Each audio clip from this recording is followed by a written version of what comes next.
Students, अभी हमने इससे जस्ट पिछली वीडियो में बात की थी डिफरेंट सीरीज़ जो हमारे पास ऑब्टेन होती हैं by emission spectrum of hydrogen.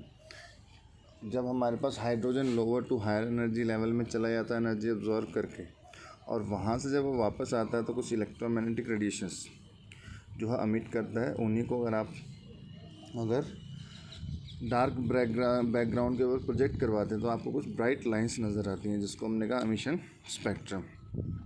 तो हमारे पास जो डिफरेंट सीरीज़ हैं उनसे रिलेटेड हम कह रहे हैं डिफरेंट वेवलेंथ्स हमारे पास आती हैं रेडिएशंस की, उन्हीं को हम यहाँ पे डिस्कस करेंगे।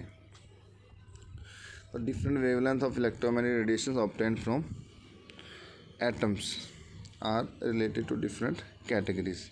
तो हम यहाँ पे बात करें सबसे पहले लाइमन सीरीज़ की। अब हमने जो जनरल फार्मूला देखा था इसका ना, जो जनरल फार्मूला अपने पास आया था 1/λ equals to R 1/n1² minus 1/n2²। तो इस फार्मूले में जो n1 की वैल्यू है वो लाइमन बाल्मर पास्चन के लिए अलग अलग पुट हो जाएगी। तो अगर हम लाइमन सीरीज़ की बात करें, इसमें जो n1 है ये अपने पास 1 पुट होगा, और n2 की वैल्यू इस 1 से कोई भी हायर वैल्यू हो सकती है। तो ये अपने पास फार्मूला बनता है जो हमने लास्ट वीडियो में भी देखा।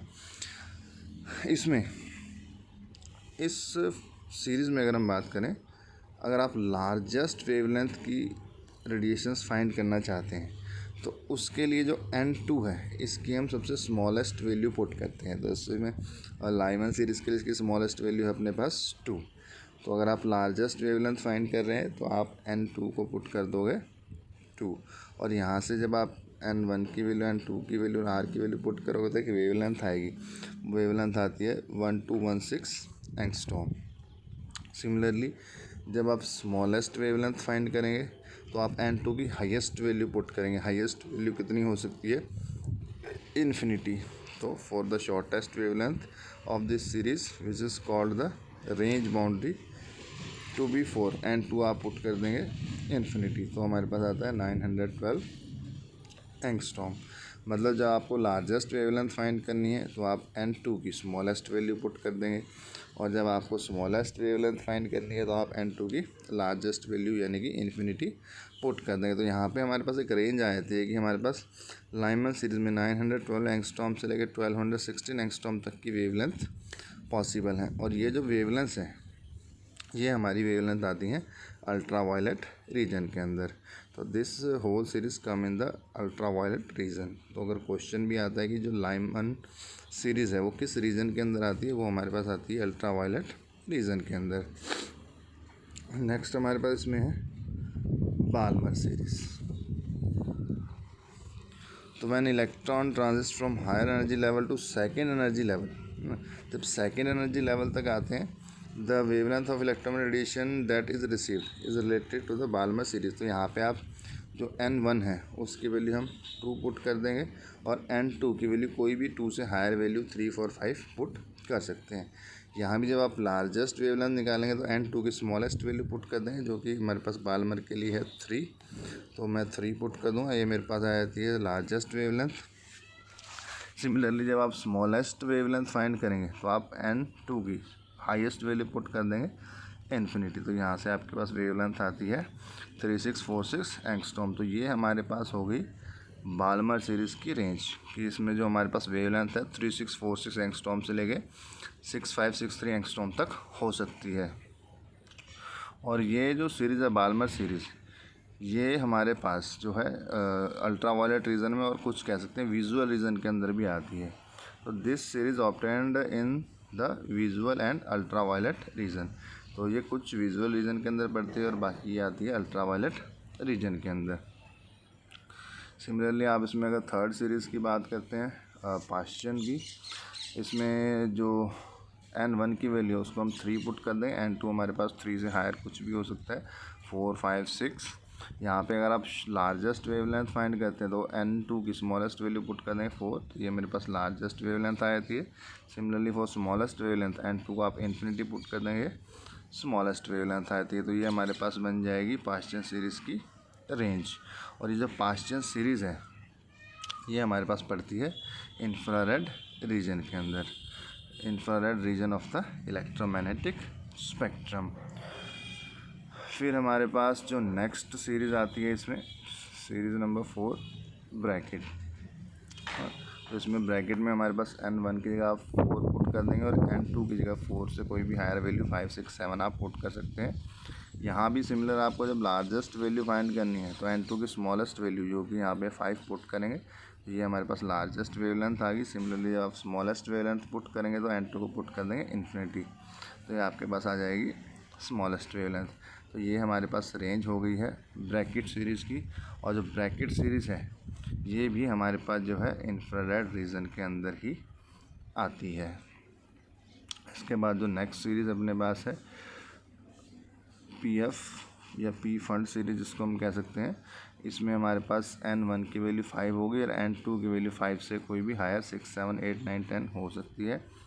लार्जेस्ट वेवलेंथ फाइंड करने के लिए N2 की स्मॉलेस्ट वैल्यू जो कि यहाँ पे 6 से हम पुट कर देंगे, ये हमारे पास लार्जेस्ट वेवलेंथ।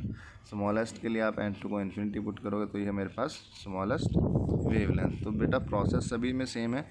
जब आपको लार्जेस्ट वेवलेंथ फाइंड करनी है तो आप N2 की स्मॉलेस्ट वैल्यू पुट कर देंगे, और जब आपको स्मॉलेस्ट वेवलेंथ फाइंड करनी है तो आप N2 को इन्फिनिटी पुट कर देंगे। तो आप सभी सीरीज़ की जो है रेंज फाइंड कर सकते हैं। यहाँ पे अगर हम बात करें ये जो फार्मूला हमने किया है 1/λ = R 1/N1² - 1/N2², ये सिर्फ हाइड्रोजन एटम के लिए है क्योंकि यहाँ पे हमने Z को 1 पुट करके इस फार्मूले को ड्राइव किया था। If the atom is not hydrogen, लेकिन हमारे पास एटम हाइड्रोजन ना हो लेकिन हाइड्रोजन लाइक एटम हो, जैसे कि हीलियम प्लस या लिथियम 2+, तो ये फार्मूला हमारे पास जो है इस सेम फार्मूले के अंदर हमारे पास एक Z² और जो है इसके आगे ऐड हो जाएगा। बाकी फार्मूले में कोई चेंज नहीं है, सिर्फ एक Z² आ जाएगा। जो और यहाँ पे जो आप Z की वैल्यू है ये अलग अलग पुट कर सकते हैं। अगर हीलियम आपको गिवन है उसके लिए आप इसको 2 पुट कर देंगे, लिथियम गिवन है उसके लिए आप इसको 3 पुट कर देंगे। Where Z is atomic number, for helium plus Z = 2 आ जाएगा, और फॉर लिथियम +2 के लिए Z अपने पास आ जाएगा 3। तो यहाँ पे बेटा डायग्राम से शो किया हुआ कि किस तरीके से हमारे पास जो है एनर्जी लेवल्स आते हैं। जैसे कि हमने फर्स्ट लाइमन सीरीज़ की बात की, तो जैसे ही आप इलेक्ट्रॉन्स को एनर्जी दोगे तो वो किसी भी हायर जो है ऑर्बिट के अंदर जा सकते हैं N2, 3, 4, 5, 6 इन्फिनिटी तक। और जब वो वहाँ से वापस आते हैं ऐसे तो वहाँ किसी भी स्टेट से वापस आ सकते हैं। कहाँ तक पहुँचेंगे आगे? सीधा N1 तक। तो यहाँ पे अगर किसी भी हायर स्टेट से N1 तक आते हैं और जो लाइट रेडिएशंस एमिट करेंगे तो उसको हम कह देंगे लाइमन सीरीज़। सिमिलरली 4 हमारे पास बाल्मर N2 तक आएंगे, N2 से हायर किसी भी लेवल से, जैसे कि हमने N की बात की, N1 को इसमें हम 2 पुट करेंगे, मतलब 2 तक आएंगे। आ कहाँ से सकते हैं? 3 से भी 2 पे आएगा, 4 से भी 2 पे, 5 से भी 2 पे, 6 से भी 2 पे और इन्फिनिटी से भी 2 पे। तो ये हमारे पास जैसे कि हमने अभी बात की थी N1 की और N2 की 2 वैल्यूज़ लेनी होती है। तो N1 की वो वैल्यू है जहाँ पे वो इलेक्ट्रॉन्स वापस पहुँचेंगे, और N2 वो वाली वैल्यू है जहाँ से इलेक्ट्रॉन्स वापस पहुँचेंगे। तो मतलब N2 कोई भी हायर वैल्यू अपने पास हो सकती है। सिमिलरली ये पास्टियन के लिए हमारे पास N = 3 तक जो है आएंगे हायर एनर्जी लेवल से इलेक्ट्रॉन्स, और ये ब्रैकेट के लिए P फंड के लिए। और ये हमारे पास डिफरेंट एनर्जी लेवल्स जो कि हमने पढ़े थे फॉर हाइड्रोजन। जब आप हाइड्रोजन के लिए जो जनरल फार्मूला हमारे पास एनर्जी फाइंड करने का -13.6/N² इलेक्ट्रॉन वोल्ट। तो इस फार्मूले में N की वैल्यू पुट करके डिफरेंट एनर्जी लेवल्स की जो है वैल्यू फाइंड कर सकते हो। इस वीडियो में बच्चों इतना ही, मिलते हैं नेक्स्ट वीडियो में। Thank you.